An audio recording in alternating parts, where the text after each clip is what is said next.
নিবন্ধনের দাবিতে আগারগাঁওয়ের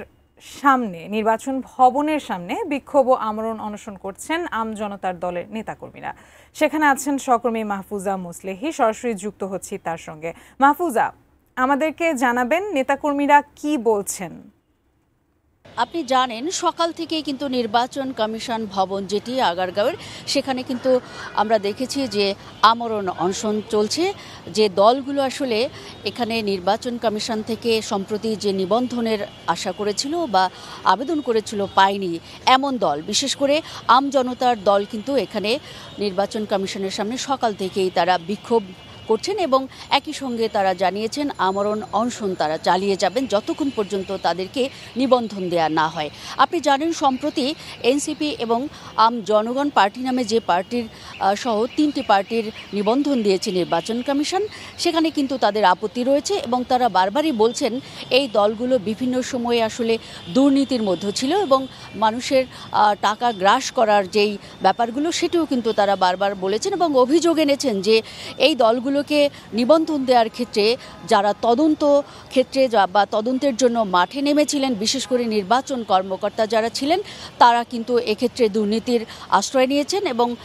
টাকা খেয়েও তারা দলের নিবন্ধন দিয়েছেন, এমন অভিযোগ কিন্তু নির্বাচন কমিশনের বিরুদ্ধে করেছেন। তারা বলেছেন যে এমন কিছু দলকে এবার নির্বাচন কমিশন নিবন্ধন দিয়েছে যাদের আসলে কোনো অফিস নেই এবং গণসমর্থন বলতে যা বোঝায় সেটিও এলাকায় নেই, কিন্তু সেক্ষেত্রেও কিন্তু তদন্তের যে স্বচ্ছতা সেটি মেনটেন করা হয়নি বলেও কিন্তু অভিযোগ এসেছে এই আম জনতার দলের পক্ষ থেকে। এবং এই দলটিকে কিন্তু সংহতি জানাতে এসেছেন, এরই মধ্যে আমরা দেখেছি গণ অধিকার পরিষদ এবং বাংলাদেশ গ্রিন পার্টি নামক দুটো পার্টির নেতারা এসে তাদের পক্ষে নিবন্ধন আবারও নতুন করে দেওয়ার দাবিও কিন্তু তোলা হয়েছে প্রধান নির্বাচন কমিশনার যেই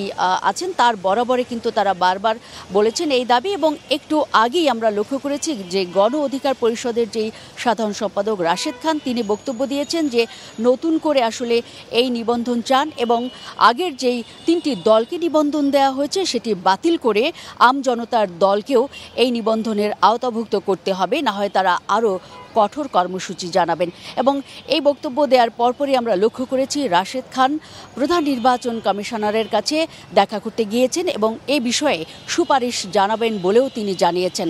আর আম জনতার দলের যিনি সাধারণ সম্পাদক তারেক রহমান, তিনি কিন্তু দাঁড়িয়ে আছেন এখনও নির্বাচন কমিশন ভবনের সামনে এবং তার দলের নেতাকর্মীদের নিয়ে তারা বারবারই বিক্ষোভ করেছেন এবং বলেছেন যতক্ষণ পর্যন্ত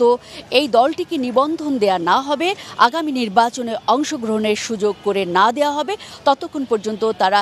এই ভবনের যে মেইন গেট সেটি ছাড়বেন না এবং অনশন চালিয়ে যাবেন। জি আদ্রিতা, এই ছিল আমার কাছে নির্বাচন ভবন থেকে সবশেষ পরিস্থিতির খবর।